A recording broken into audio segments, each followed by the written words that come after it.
Woo! Now that is old school right there. And so, welcome to Ho Chi Minh City, Vietnam.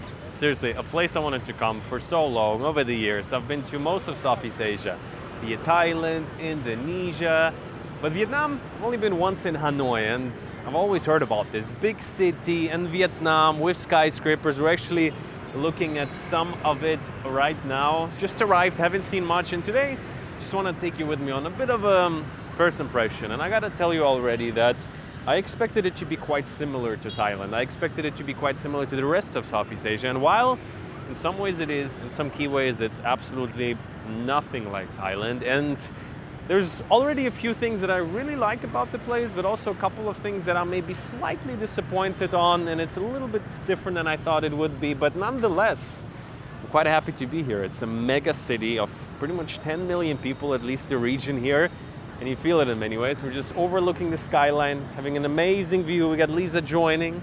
How are you feeling so far? Great sunny day in Ho Chi Minh. So you've been here actually a little bit longer than me even. Yeah, Danny was on the project and I was here alone. But you didn't like explore too much, right? Yeah. Like coffees, food. So I would say the one thing, let's just walk over. The one thing you told me also is that most neighborhoods are kind of small, right? Like small houses, small streets, and only kind of like some of the main areas, the District 1, which we are at right now, have this like really large skyline. We're actually living very far outside of the city. Maybe at the end of the video I'm going to show you. But today really is just the goal to walk around a little bit through the city, get a feeling of the District 1 mostly. And who knows what we're going to find throughout today and tomorrow. So let's go. Ho Chi Minh 2025.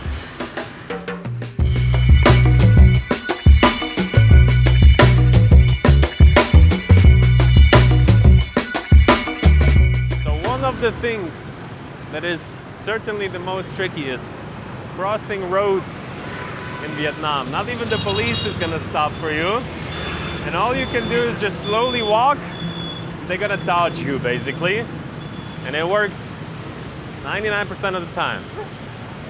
A couple of people had to almost drop themselves when you were crossing. You're like, Yeah, I'm going. I'm trying to adopt to them, but I should let them just adopt to me, so that's the problem. So guys, popping down the roads, I gotta tell you, all of Ho Chi Minh so far, what I have seen is it's very busy in terms of markets, street food, little shops. Like that is the thing that feels like about Ho Chi Minh Center, is that it has been built out a while ago. Lots of small houses, and that over there is kind of like the new development by the river. What was the name of this market? Ben Thanh. Ben Thanh? Ben Thanh Market, yes. Ben Thanh Market. So Lisa did some research. It's one of the more famous markets right in the city center. So let's check that out and then head into the new neighborhood. And what I'm really excited to share with you a little bit is kind of like the people, the culture, and the vibe, which to me is very unique in Southeast Asia. And I'm not talking about temples or clothing. I'm talking about the real things, the little details. But more about that in a second. So Lunar New Year is happening as we speak. So a lot of people are dressed up. All right, goodbye skyline. Let's walk in. Let's take, oh wow. Now that is something. Honestly, the original is pretty good, but it's very expensive. Me personally, for years, I've been traveling with, in my opinion, the best value for money suitcases. Let me tell you more about that. Okay guys, we're gonna get back to today's adventure in just a second. As you see, rolling up, nice and tropical. You see what we're talking about. Today's video sponsor are Level 8. If you have been watching the channel, you probably have heard about them before. But the truth is really, I'm remembering back in the day, I'm having a suitcase, the wheels barely roll, maybe the backpack times when your back is breaking. These things, for example, this one, I've been on the road with it 6 months and it looks almost as good as on the first day. Some of the smoothest rolling wheels like butter. They have a wide range of carry-ons, like their aluminum one is absolutely beautiful looking. People ask me all the time, hey, where do you got it from? Truly innovative, and you can be sure that they're gonna last because they have a lifetime limited warranty. So if something happens, you reach out to them. So be it a carry-on or a checked luggage, it's absolutely high quality luxury suitcases at a more affordable rate. And as of right now, if you need a suitcase for your next trip or maybe as a gift, 15% off any of their pieces with my code Danny15. So if you click the link down below at checkout, you can use my code with free shipping to a lot of places. US, Europe, Canada, what else is there? It's always on the top of the website, but actually they do worldwide shipping. So as you see, we're quite tropical right now. You're gonna see a bit more of that very soon. They have even delivered me a suitcase to random parts of the world. So worldwide shipping. If you need it, they will get it delivered to you. So you can, if you want to see a bit more of their models, check out their website or their Instagram. Check it out. First link in the description. Woo! Smooth like butter. Let's get back. Yeah. Let's get back to today's video.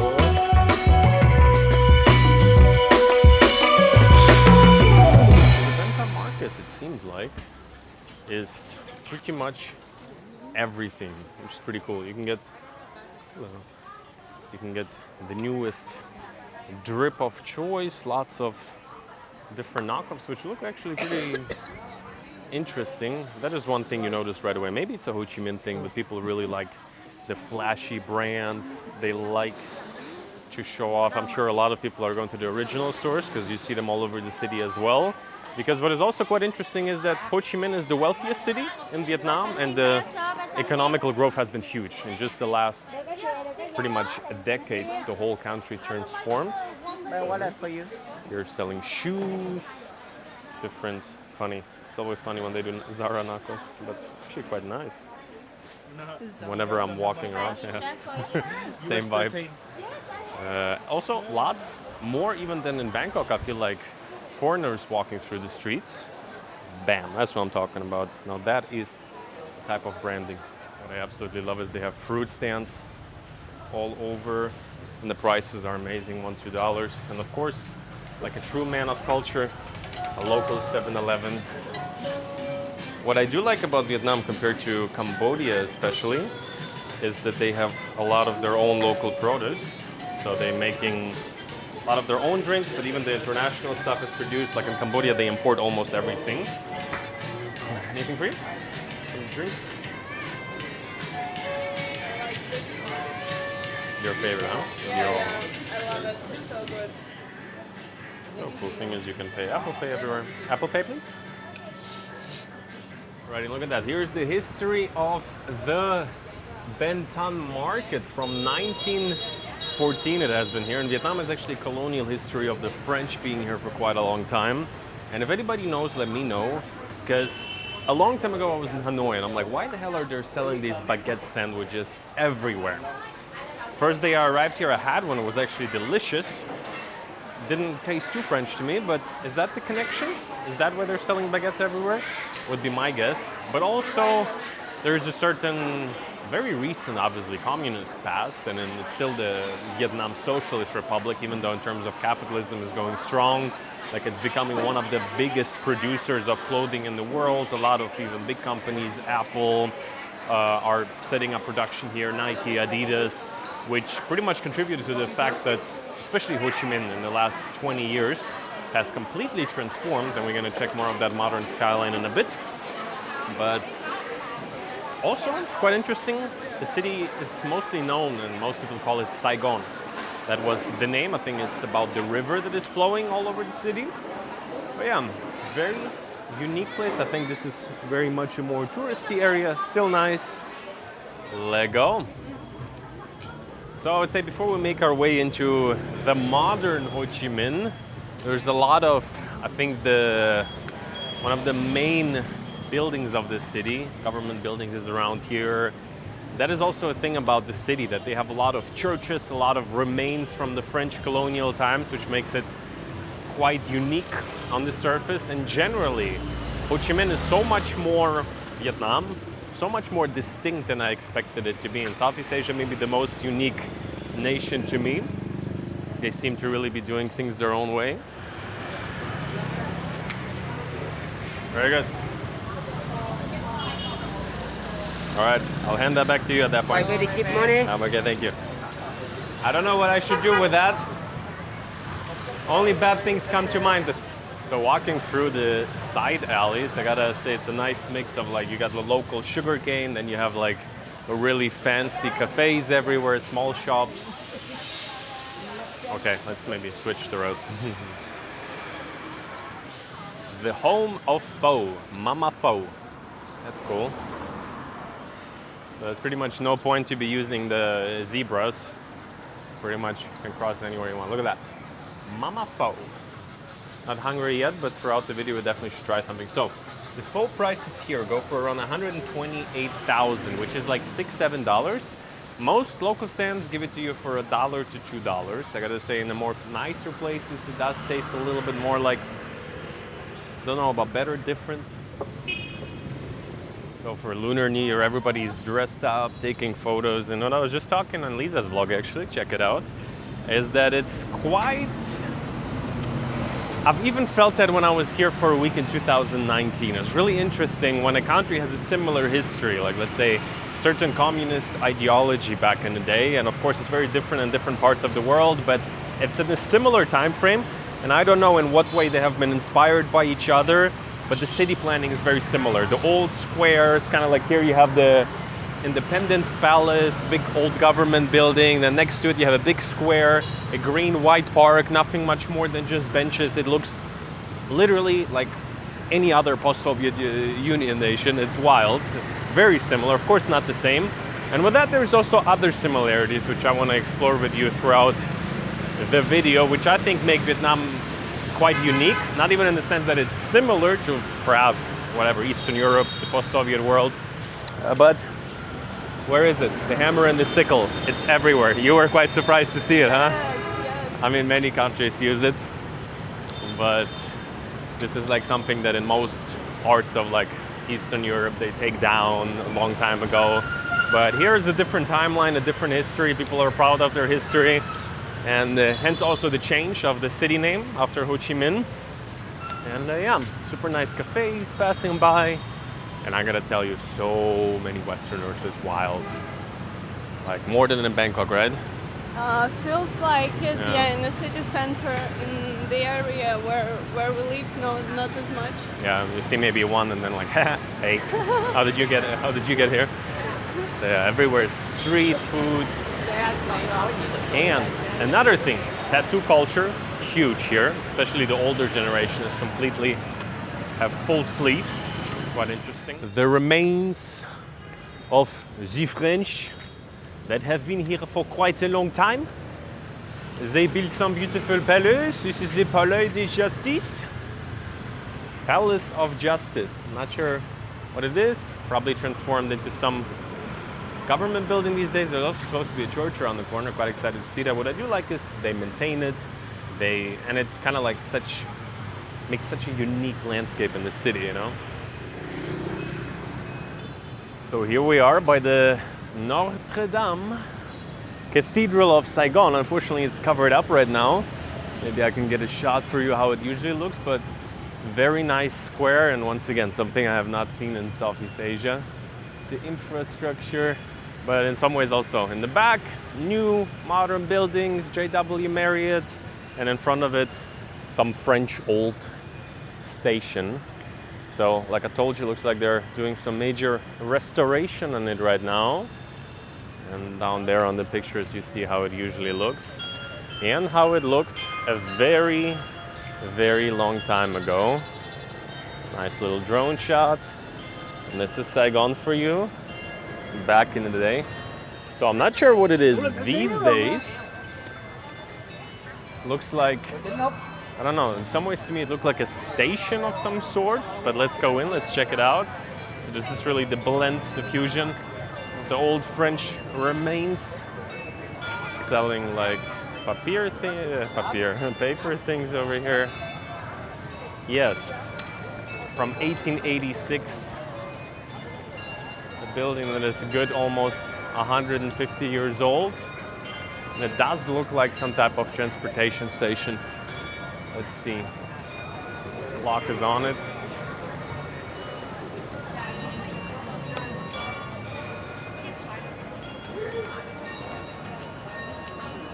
So walking in, there is a huge Ho Chi Minh picture in the back.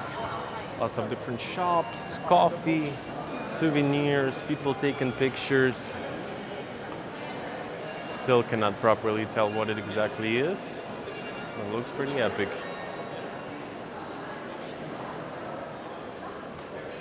Okay, all this time I didn't get it, but Lisa found out this is actually an old post office, and it still is a post office to this day. There's all the mail heading out all over the world. People are writing postcards to their family, friends, and arch enemies to tell them that they're in Ho Chi Minh. Now, seriously, what a beautiful place. And this looks nothing like, you know, Soviet or communist. Obviously, it has nothing to do with the Soviet Union, of course, but it's like different influences, different ideologies, and such different infrastructure with that.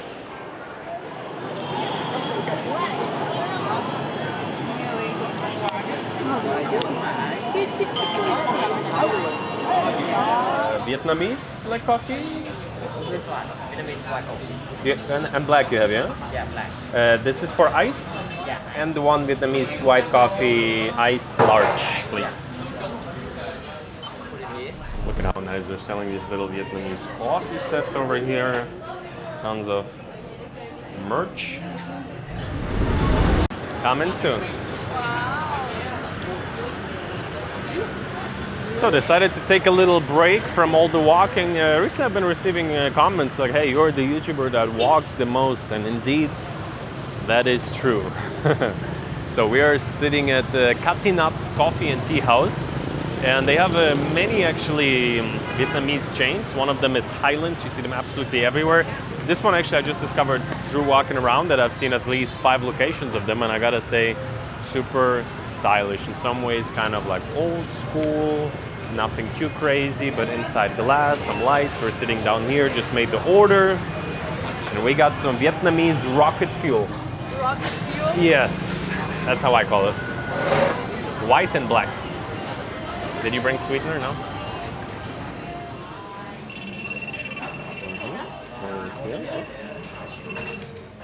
Woo! So we got a black coffee for moi. Looks very nice and creamy. White coffee for the lady, a big one, so she will be in a better mood. Voila, for you. Alrighty, so we're digging in. I got a white coffee for you, but you said it's all sugary. Very sweet. Tastes pretty good though. So the experience I made is very strong. Here's the black one. Black one is super strong. Like, wow, extra strong Americano. Yeah, nice. This one is like $1.30. This one's $2. I would say pretty freaking good value.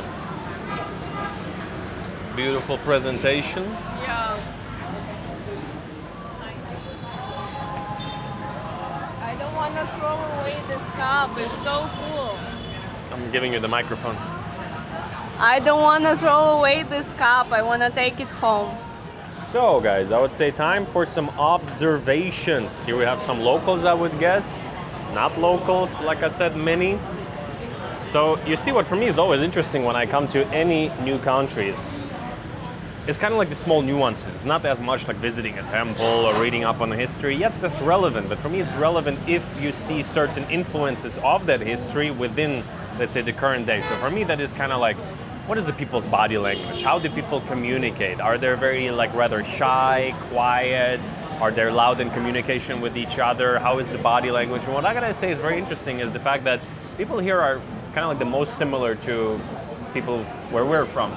Kind of like, I don't know if it is the communist past, what it is, but a certain body language, a certain directness, a certain expressions of emotions. Like when you're in Thailand, people are extremely overly polite. They're rather quiet. They're very like, very polite, which sometimes can be a bit complicated when there's like some small issues. They apologize for you half a day. Here, on the other hand, it's hard because most people don't speak English, but at the same time, you see communication is much more kind of like direct in a way, even if you just observe people walk in. On the other hand, in terms of the fashion, people here in some ways love very similar brands in fashion, kind of like in Eastern Europe, more colorful, more brands. Tattoos are like really big here. Lots of dudes, especially the older generations, have all their sleeves absolutely tattooed up, which in some ways in Asia is the only place where I've experienced like that. So people are very expressive from my first, let's say, week that I've been here, just from the way they carry themselves. Like men are very masculine, women are much more feminine. You see this polarity more than in any other Southeast Asian nation that I've seen. So very interesting. What do you think? Agree for the most part? Southeast Asian Slavs. Or we are Vietnamese Eastern European. Oh, beautiful, beautiful people. Oh, You want to comment? I can, yeah, Tell thank us, you. what do you think? I think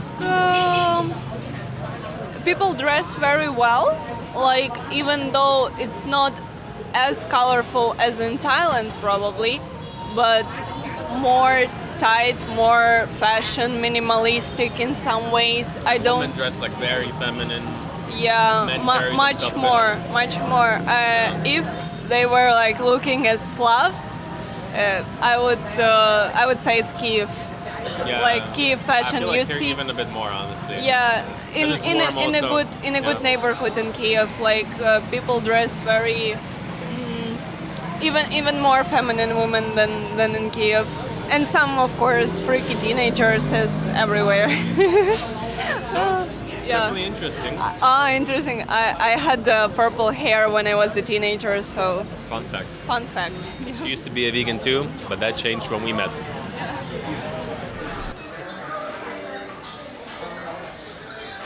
So after we got fueled up, and I actually cut myself on a coffee cup, so not only the coffee strength is nuclear, also the cup itself.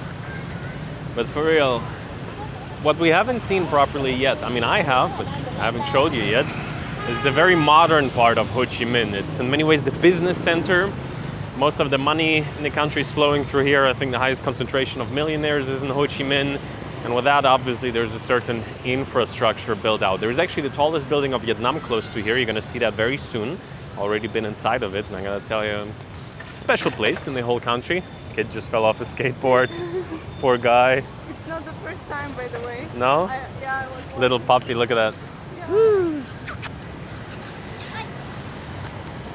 So, here we're having one of many big malls, and right now we're heading actually closer towards the water to see a little bit the skyline. And I gotta tell you, the Ho Chi Minh skyline is actually quite legendary. It's not that far, it's not that spread out. It's basically like maybe like 10, 20 tall buildings in the front next to the Saigon River. And then the tallest one is a little bit further down the road, the landmark 81. That one, I mean, I don't want to make it too exciting, basically stayed there. And I'm gonna give you a full video about the tallest building in Ho Chi Minh in Vietnam actually. Designed by the same guy that made the Burj Khalifa. The Burj Khalifa. Yes. And so here, this district is actually super walkable. While as back there is still like lots of kind of like old school shops. Here it looks everything very modern, very clean. And like I said, there's some things I didn't like as much about the first, like let's say, couple of vibes within a week that I got from Ho Chi Minh. But we're gonna talk about that at the end, because still, it's like the more I walk around, the more I actually start to really vibe with the city,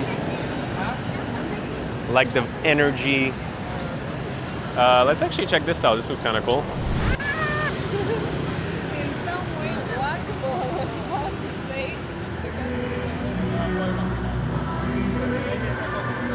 Wandered into some very busy area. In the back, nice French building in front of it. Good old Ho Chi Minh, which is pretty much everywhere here in the town. Just walking through District 1 is actually really cool. You're like getting to see so much. Wait, the Opera Theater I want to check out, I think over there. You're getting to see old stuff, new stuff. This is the city center. There's like a war museum we just passed by. So passing a little bit towards the Saigon River right now. And here we're starting to see, looks like they closed off half of the street. I don't know if it's always like that, probably for the Lunar New Year's activities. This video is probably going to come out a little bit later, but it's a huge thing in this part of the world. I was recently in China. They go crazy about the Chinese New Year's. So for basically 2 weeks, most people go to their hometowns, but of course lots of spectacles. It's generally like the biggest holiday really in these countries. And here we're seeing one of the second tallest tower in Vietnam, the tallest one on this kind of like skyline. Very cool, kind of like a huge platform on it. Generally very, very walkable, like shopping promenade. A couple of vendors on the side. Let's make it to the river. Woo! Now that is old school right there. Got some proper promotional material. Woo! Yeah, I saw it in the history book at school, you know? Something like that. Yeah, looks very similar to the stuff back in the day we had. Работай, труд, пионер. Yo. Or behind the scenes. And after that, get a Saigon special. Yeah. So my friends, we have made it to pretty much absolutely futuristic Ho Chi Minh. I absolutely love this skyline generally. If you watch my videos, you know I like to always kind of choose my favorite building in the city. I love to see especially these emerging or absolutely developing at such a fast-paced cities and countries. And Ho Chi Minh, imagine that, like 30, 40 years ago, there hasn't been none of these huge skyscrapers. As you see, still lots is coming. This building looks absolutely insane with this flag on top. Beautiful, beautiful skyline, and generally the vibe here is super nice. When we were living a bit down the road, we walked, the park ends. It's not as nice, to be honest with you. But here they developed like a nice walking park. There's a Samsung store here. Also, what is quite interesting is I see tons of people waving around with their cameras. I don't know if they're all vlogging or what is happening here, but that's also an observation I've made. And from here, it's actually quite nice to understand the city a little bit. So the Saigon River is very spread out, and it kind of flows in ways that it's not just one river. There's another layer of it behind this development. I can only imagine the view from these condos onto the city is probably amazing. And this back there, that is the tallest tower in all of Vietnam. Watch out for that video. I'll give you a full tour of all of it. That is actually the first thing I've done when I've just arrived. I have not seen any of the city today for the first time. We properly walked it all. And I gotta tell you, now I have a more proper impression. And it is such a unique city. Like I make a lot of the comparisons today just as like from a subjective personal, let's say personal associations that I make, where I find it very fascinating that there's some similarities with other parts of the world that are literally at the other side of the planet due to some historical things. And Ho Chi Minh is such an interesting mix of, you see the French influence, it looks nothing like the times from the communist era. And then you have this, let's say, the wealth that has been generated in just the last couple of decades that you see pretty much all around us here, which is amazing to see. I think Vietnam in many ways has a very bright future, as like I've always liked to look a little bit into different countries, where to spend more time, to see the potential trajectory of the country. And Vietnam, you do have to be honest that there's really an issue with pollution. So just from the first couple of days we stayed, today is the best weather. Every day it has been super hazy, even a little bit hard to breathe. I think it depends on the season you're here. Maybe some people say Bangkok's very bad. I've never been there when it was like that. Maybe right now I'm in Ho Chi Minh in the time. I hear Hanoi is even worse. So there's definitely some things to do from what I can see and hear. The river also has some issues, but that is all understandable if you think about how huge the population is, how much growth there has been, and I'm sure they're doing a lot to fix all of these things. But just thinking where Ho Chi Minh might be in just 10 years from now gets me quite excited, and I'm happy that I've finally made it here after so many years in Southeast Asia. What are your impressions? Vlogger. Yeah, very cool, cute city. Today we walked almost all, I think all main spots. Yeah, and District 1 for sure. Yeah, District 1 is very cool to explore, cute, unique. Yeah, it's nice. They have like these little side roads, and here such a big city. And what was I saying? I think today our impression changed much more for the positive, right? Yeah. Because the first impression, we drove a little bit outside. We stayed the first couple of nights a little bit like. There's so many more districts behind here. We're living very far. Maybe I'll take you all the way to the end to show you that. But you have to say it's not as clean maybe as I don't know. Bangkok is also not the cleanest city. Maybe a little bit rougher around the edges. That is just something I have to say that they. Like you see a lot of rats all over Ho Chi Minh. It is what it is. In the center, not, but just a little bit outside. It's a factor, but still, like if you're in the center, it feels so cozy, so walkable. They developed it so nice, and like I said, I think Vietnam is only going up from here. This has been a little bit the first impression, honest impression as always. Don't want to like completely sugarcoat it. And what I do love is this time of the year. People are so excited. Everybody is hello. And another thing I think I haven't mentioned in this video yet, super night active here, right? Yeah. During the day, everywhere is quiet, even in busy areas compared to the evening. In the evening, it seems like life starts in Vietnam at like 7, 8 p.m. Some days we wanted to go to like a pharmacy or to some shop. In other countries, like, it's probably closed, it's 11 p.m. You check the opening times, the official opening times. 2 a.m., no problem. Life starts at 11, midnight is peak hours. So that is definitely quite cool. And I would say if I've already mentioned it, let me take you all the way back to where we're staying. This is District 1. We actually ventured out to District 9. It's very far away, it's like a 1-hour drive. We're gonna take the metro to cut it short a little bit. I think the traffic is also crazy right now. Let's walk around here a little bit. So here is one of the main squares on the walking promenade. Very cool. You're seeing all of the skyline from this bar. A couple of nice cafes, so definitely recommend it to come out just to hang out. Yeah, I think we're gonna be heading home right now, and I will leave you with a couple of nice shots to give you maybe a little bit more of an idea of how it feels to be out here. Look at that.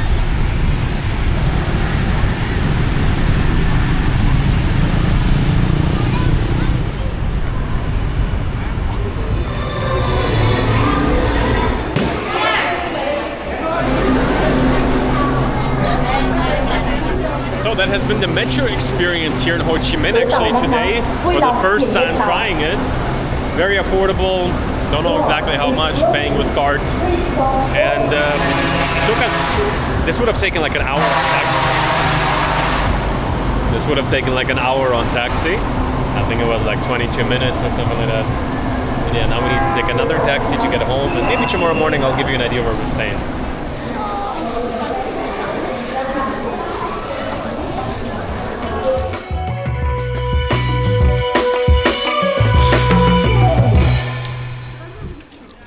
Alrighty guys, so here we are, kicking off the morning by the pool. I hope you enjoyed today's little first vibes of Ho Chi Minh. Actually, this Airbnb behind me, it was quite surprising. It cost me only like $30 a night. We're quite a bit far out of the city, almost an hour. Let me know if you would like to see a full tour. And other than that, if you're new here by any chance, here on the channel I document my life around the idea of building a life of freedom around the world. And what that means for me, especially in Southeast Asia, is spending some more time at places where you get so much more value. And Vietnam is something I wanted to kind of like explore a little bit, see how it is. And so far, the first week, honestly, in the city center, I think I've mentioned it, the value is not the best. The city is super exciting, super interested. I'm not sure yet, probably still prefer cities like Bangkok, but we'll see. The plan for the next couple of days and weeks is to head to the coast to see what's going on there, and that is going to be the next videos. So with that, join me on Instagram to see where I am right now, and we're gonna see each other very soon.